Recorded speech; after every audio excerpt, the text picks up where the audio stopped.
Hello everyone, my name is Kenny Davis and today I'm here to talk about ASD, more commonly known as the autism spectrum disorder. I will be talking from the point of view of someone who has autism, so a lot of the things I'm going to talk about are from my point of view, so just keep that in mind. Another thing I think you should keep in mind is that autism is a wide spectrum and not everyone is the same. Try not to generalize.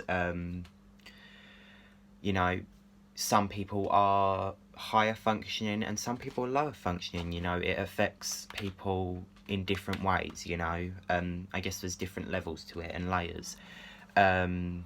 So with that out of the way, let's move on. A lot of people seem to think that vaccines can cause autism, and I just really want to say that I completely reject that theory. I completely disagree with it. I think it's just like something that a bunch of trolls came up with. Like, first of all, autism is a neurological disorder. It's something you're born with. There have been no proven links between autism and vaccines. So I think that that's just a very, just complete, false statement, You show signs from it from a very young age, It's not really something that the vaccine affects. I think vaccines have nothing to do with it. I feel like if they did, it could probably be proven, but it hasn't. So that's one thing I just wanted to say. People born with autism show signs from a very young age, and these signs may include inability to express emotions and feelings, abnormal tone of voice, avoidance of eye contact, irregular speech patterns, a delay in learning to speak, behavioural disturbances and inappropriate social interactions. So if your child is showing signs of this, or your friend, go, get them checked out just to make sure. So if they do have autism, you can support them and become a little bit more understanding and educate yourself and help them become the best them they can be. So one thing I really want to talk about is the fact that there are high rates of depression and suicide within the autism community. There's a lot of speculation as to why, but the most likely reason could be them not being able to express their feelings and emotions, not feeling understood, feeling like no one would understand, feeling that their feelings aren't valid. And I think we need to start talking about this, and I think we need to start letting them know that, they're not alone. There are people that can help. And I'm not just talking about autistic people, I'm talking about people who are having suicidal feelings at all, who are suffering from depression. I think that, no one should ever feel that they have to take their own life just because, they feel misunderstood, or life is getting too hard. It can be very frustrating for, an autistic person to go through life. I mean, me personally, learning is such a difficult thing for me, especially things like maths and, things like science, and I like biology, that's it. Everything else is it means nothing to me, it's boring, so it just goes through one ear and out the other. So, it can be really difficult, especially for someone who has it on a much more severe level, who is maybe considered lower functioning. It can be very hard, and I can understand how you can get to a point where you feel like suicide is the only option, because, it's not just not feeling good enough in the sense that work in education, but also, a lot of autistic people struggle with relationships, friendships, romance, so I can understand why people get to that point, but you can't be taking your life. You know, you were put on this earth for a reason. It may also be hard for them to verbalize their feelings. Me personally, I am a very emotionally dead human being. I really don't like showing emotions. I just feel weak when I do. I only really show like happiness, but like that's about it. And like sometimes anger, but oh well. I think it's important that we talk about this because, you know, the children of this generation are our future. They're kind of what makes the future generations, and it just so happens that some of those children have autism, and you know, they can do some great things, you know. So I strongly disagree with, you know, the decision to take your own life, and I think that we need to start talking about this and helping them in the best way we can.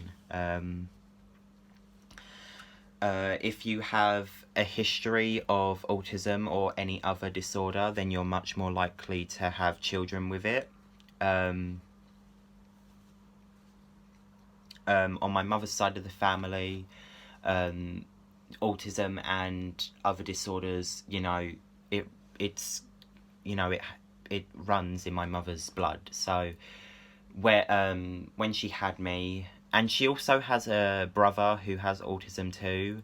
So, you know, when she had me and when I kind of got older, she kind of knew, and she had me checked out, and by the age of 6 or 7, I was diagnosed with autism, ADHD, learning difficulties, and tics. So, you know, I just want to say, you know, if someone, you know, has one thing, you know, they very well could have another thing, you know.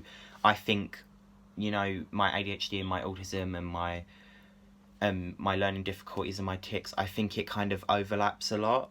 And the same with, you know, the high rates of depression in autistic people. I think that's because, you know, when you have one thing, you can have another, and you know, it can very well overlap and have strong connections. So obviously, due to me, you know, having these things, I was obviously very weird, like I stated. Growing up, I was the target of bullying pretty badly from like the age of, well, basically since like primary school, the whole way through up until like year 8, year 9. And people are still really horrible, and you know, it sucks, but I think that now it's more so because they just don't like me. But I was always different to the other kids. I wasn't very social. I wasn't very emotional, like I said. I also like was very shy and awkward. So, you know, making friends was very hard. I didn't really have many friends. I kind of bounced from friend to friend, you know. So I never really felt like I ever had a true friend up until like a year ago. And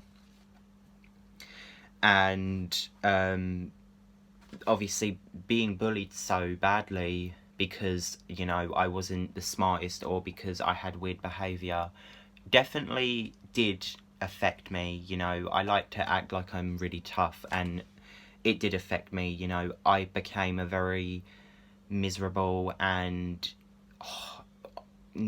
nasty person, and you know, I am embarrassed that I let myself get to that point, and I just want you to know that just because you know, life is going bad, whether it be because, you know, you have autism or whatever other reason, try not to let yourself become the one thing you hate. So, even though I never really bullied anyone, but I was pretty bitchy.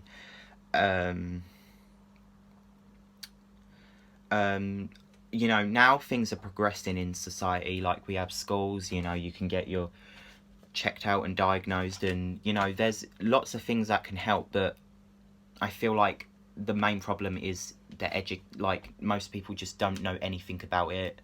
I was never at any point really taught about it in school. To be honest, I've never really been taught about things that mattered, to be honest. So, sorry, schools that I've been to, but, you know, you need to sort yourself out. I think we need to help support autistic people. We need to start making a difference. No one, like I said, no one should feel like they have to take their own life, you know? A lot of people with autism are just written off as retarded, and it's not right. We can do great things just like everyone else. I mean, there's Steve Jobs, the inventor of Apple, you know, he's the reason why we have iPhones, and he had autism, and he was like one of the richest people ever. And also Hans Christian Andersen, who wrote the famous and gruesome story of The Little Mermaid, which was later adapted into the Disney movie we all know and love, and inspired many other movies after that. And we also have Albert Einstein, who was believed to be autistic, and look at everything he did. Like, he practically invented maths. So, you know, just because you're autistic doesn't mean, you know, the odds are stacked against you. You know, you can do great things. You just have to try, and you have to never give up, and you have to believe in yourself. And that's honestly, even if you're not autistic, that's something to go by. Just try, and try. And don't stop trying until the day you die. That's pretty much my speech. I hope you liked it, and I'll be back with another video. Bye.